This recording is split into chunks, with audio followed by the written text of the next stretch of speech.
Hey guys, so when I was in my 30s, I started reading up on perimenopause and menopause, and I learned some few things that have been really helpful for me now, especially now that I'm 43 and I'm in perimenopause. And menopause is when you have not had a period for a whole year. There's so many different symptoms for menopause and perimenopause, and they vary from person to person. So some people don't get heat flashes, some people do. Some people have the sleep problems and some people don't, and stuff like that. So it's everybody's different, or every woman is different.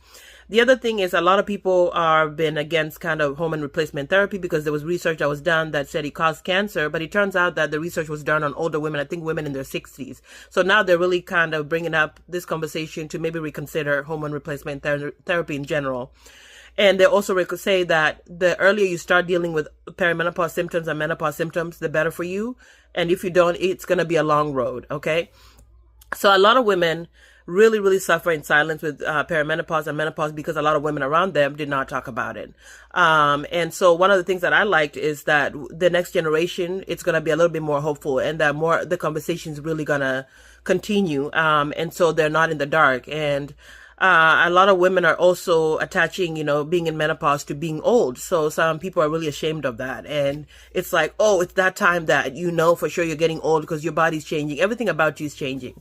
I also learned that menopause, perimenopause affects so much stuff in your life. It's not just about the heat flashes. It's about functioning. And there's a lot of women that struggle with even work. They struggle with everyday stuff because they're dealing with this thing, And so it's a part of women's lives, but you don't have to wait and you don't have to suffer in silence. You could definitely try to start taking different stuff and try to do different things to try to help yourself, because you don't want to be so just dealing with this for the rest of your life, just figure out ways that you can help yourself.